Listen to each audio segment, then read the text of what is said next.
Hello. Before we start today's episode, if you would like a condensed version of what I'm talking about in this podcast, go ahead and subscribe to The Perfectionist Guide. You can read the entire thing in 3 minutes or less. To access this, go to CourtneyLoveGavin.com/newsletter.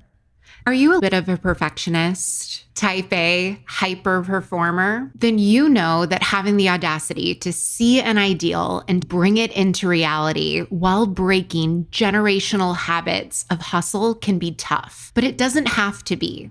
If you are ready to burn bright instead of burning out, to lead without losing yourself, and to enjoy the life you have worked so hard to create, then keep listening. I'm your host, America's leader on rewiring perfectionism, CLG, and this is Perfectionism Rewired, the podcast. Welcome to Perfectionism Rewired. We're talking about accepting and appreciating the totality of you, all of who you have been, what you have done, what you haven't done, what you've created, accepting that version of you. It's accepting the version of who you are right now and every part of who you are in every inch, nook, and cranny of your life. What I see with so many smart people, there is this strong sense of, I should have already figured this out. I shouldn't be having these experiences anymore. Or I shouldn't be dealing with this anymore. I should be past this. Our past is constantly being created in this moment, like right now. These tiny and mighty decisions are up to you. If you're looking at your past as a prediction of your future, you will always be stuck and fucked.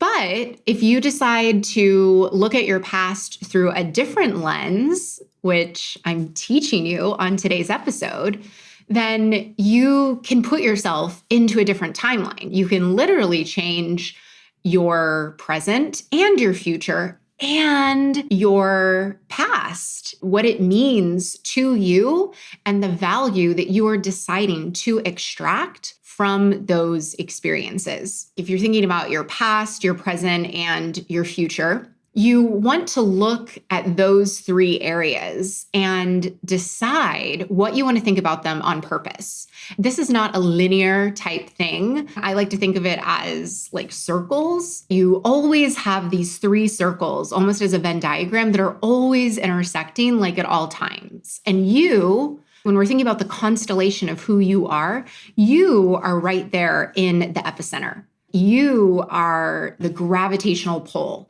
that like everything goes around. Just like you here right now, the soul, the human, the spirit, the mind that is listening to this. If you're feeling tight in your chest or your throat, as you start to think about where you're at in your life right now, if you've been believing that you should be further along and you are frustrated or disappointed or angry with yourself for where you are at right this minute, this is what you need to hear today. If you have been judging your past accomplishments as not enough, then you for sure need today's episode. I don't usually use the word need, but in today's episode, I am using it intentionally. If you are in a rush to get to your goal and you are focused on how you can get there faster and you're feeling pretty unsatisfied with where you're at right now, if you're someone where, truth booth, you can't really see your own progress, you want this right here. If you've been unable to access your future self, or maybe you don't even let yourself go to the place where there's a you in the future that like actually has your goal, if you're very dismissive and sarcastic and you're like, yeah, maybe someday, then like you need this, yo. If you are focused on the past and you think that the past is a very realistic expectation of what your future holds, then you need this. For a long time, when I thought about my past, I couldn't look at it for what it was. As a very brief recap, I was raised in a pathological household. None of my caregivers were mentally well. What that meant for me is that from when I was born until I left for college and I officially went no contact when I was 21, I was abused horrifically in every sense. My biological mother, her job was to just beat the shit out of me, basically. And not even basically, that's what it was. I knew from a young age, something's not right here. But I internalized what was happening because I thought that I was bad. For me, it resulted in me becoming hyper vigilant, hyper aware, taking on responsibilities for things that were not mine to carry. From my earliest memory goes back to when I was 3. And I continued that for way and into my adult life. I was very quote unquote smart, and I did all these activities. I was basically like who anyone else wanted me to be. And I strived to be perfect because I was terrified of getting my ass beat and being tortured more. That happened no matter what. But in my mind as a child, at least I knew that it wouldn't be as bad if I made honor roll. In my mind, I was like, I need to not give them a reason to hurt me. But as we all know, when you are dealing with someone who is not mentally there, my fate was already decided for me. For me now, being able to say that, it really gives me so much peace to know that it didn't matter what I did. You guys already decided she's bad and this is what she deserves. That was my upbringing. I did everything I could to be outside of my house because I didn't want to be home with that.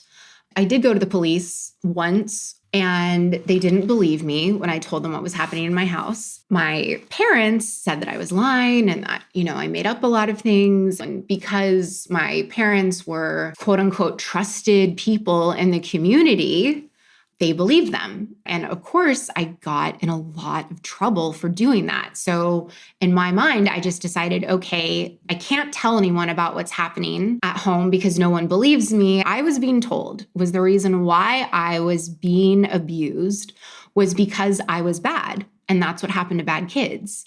And you wouldn't want to tell your friends about how bad you are, right? Then they wouldn't want to be friends with you either. And I legitimately believed that.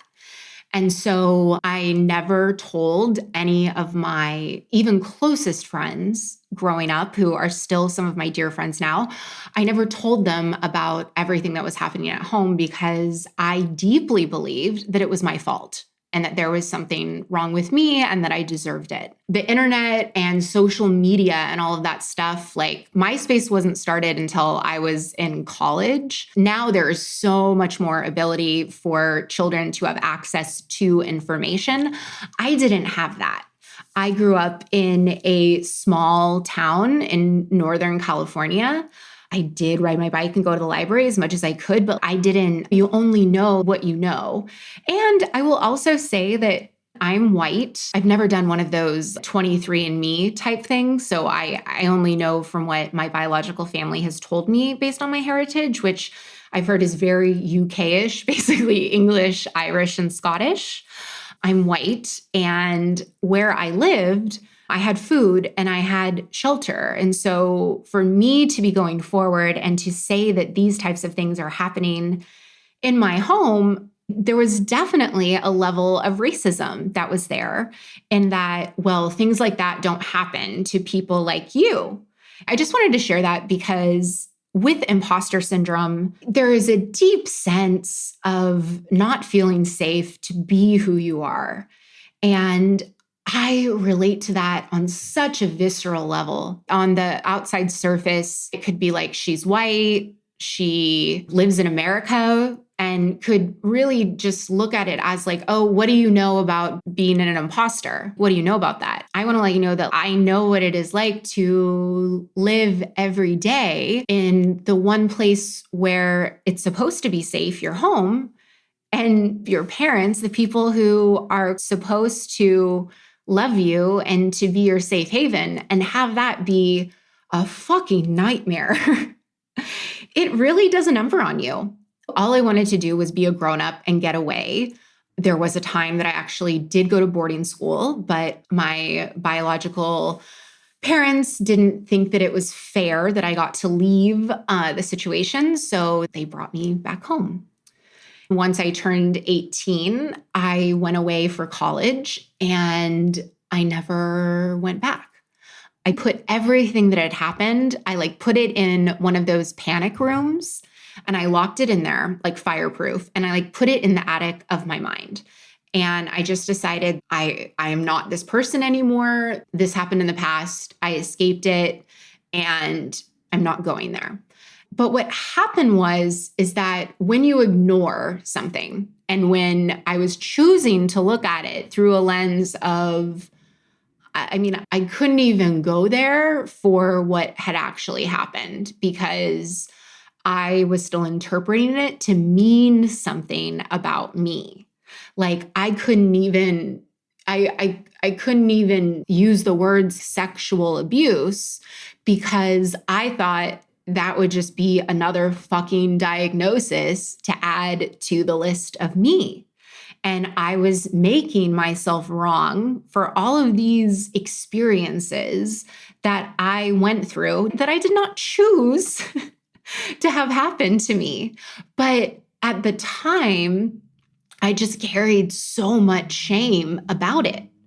And I couldn't tell anyone about it because I couldn't even deal with it. I was very, very disconnected from my body. I was numb. I was living from the neck up. And that worked. It worked very, very well.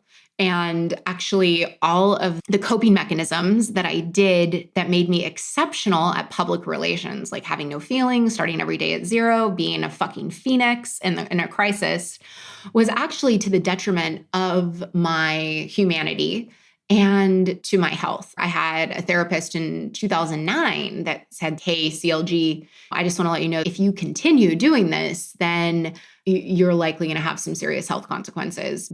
There's a big amount of incoherence that is happening inside your body." Past CLG was like, well, fuck you, and let's find another therapist.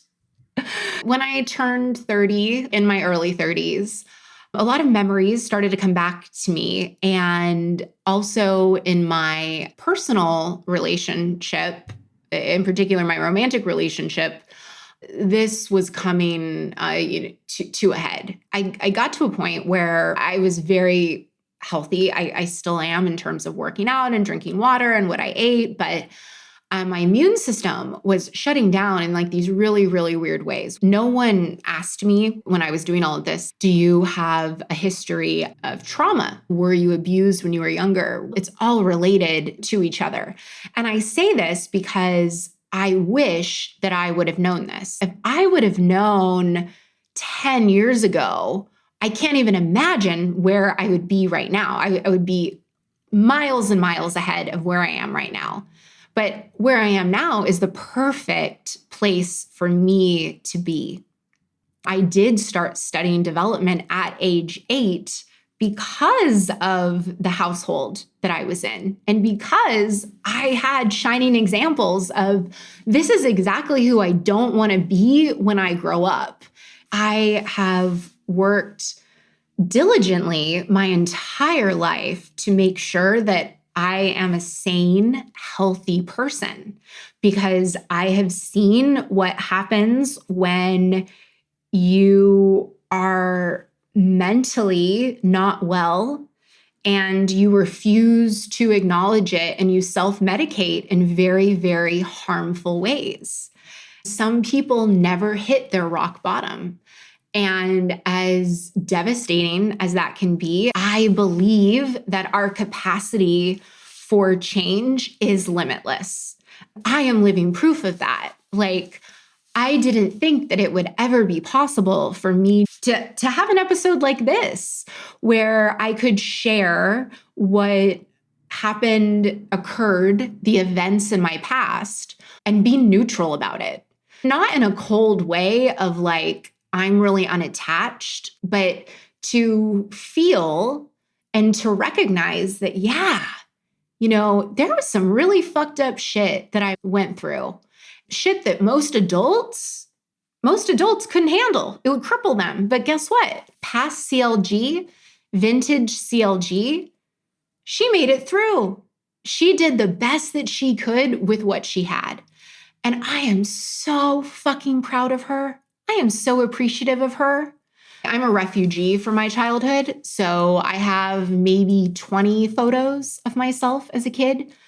I don't have things that I can point to of me when I was younger, but that doesn't change my appreciation for who I was, because all of those choices that she made in order to keep going to school, to put on that happy face, to try so hard, like to be good, I'm in awe.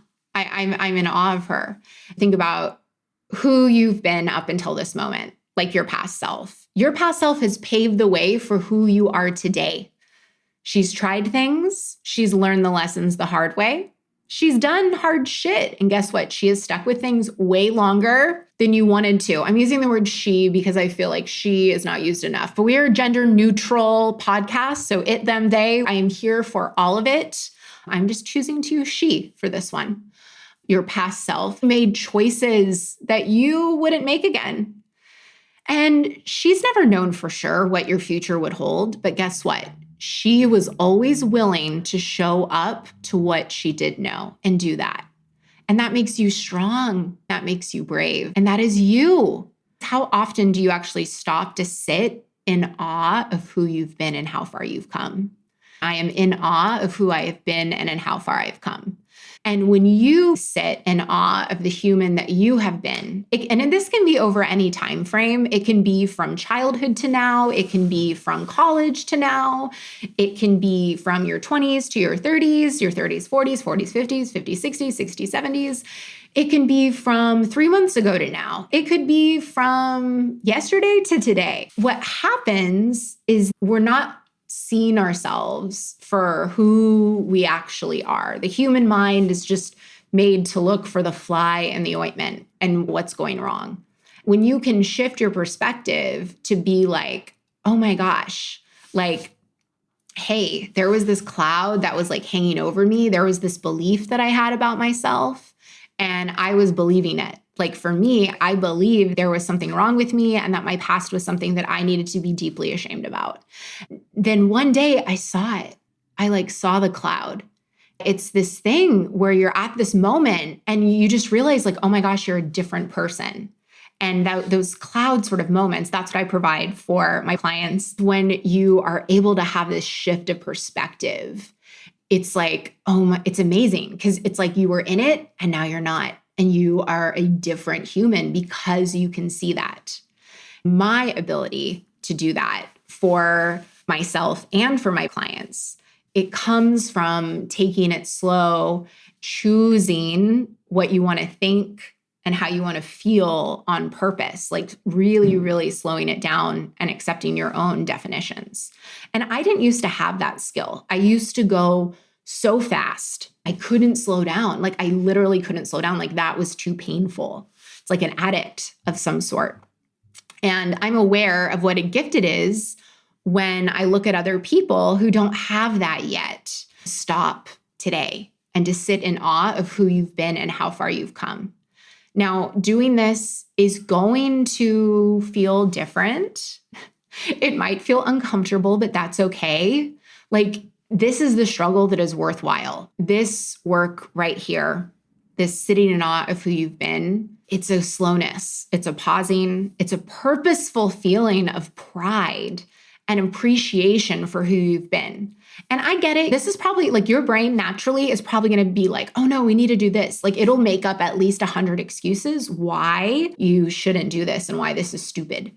And that you need to stay busy, you need to stay productive. And CLG, she doesn't know my life. She doesn't know how busy I am. But this is the part where you choose a different future for yourself, where when your brain and your body are resisting, like melting into and softening into just taking it a little bit slow, setting that timer for 10 minutes.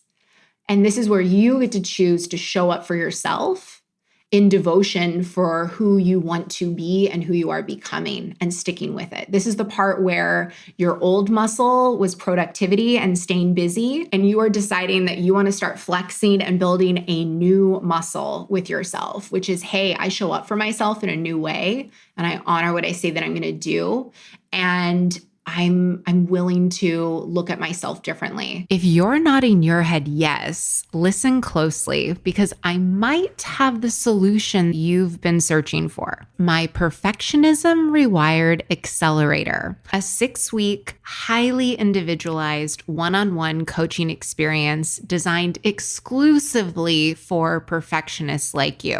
Your perfectionism is actually your greatest asset, and leveraging it can be hard work or take years of guesswork. That's why in Perfectionism Rewired Accelerator, I give you my key frameworks to taking charge of your Ferrari drive, proven to work even for the most type A, high-strung, stubborn perfectionists. In the first 30 days, you will cut your burnout in half, increase your professional fulfillment by at least 150%, and your self-compassion will go up at least 250%. And that is just your first 30 days. So if you want to save yourself years of trial and error, go to CourtneyLoveGavin.com/accelerator today. Or if you want to take the easy way, just click the link in the show notes to check out the Perfectionism Rewired Accelerator.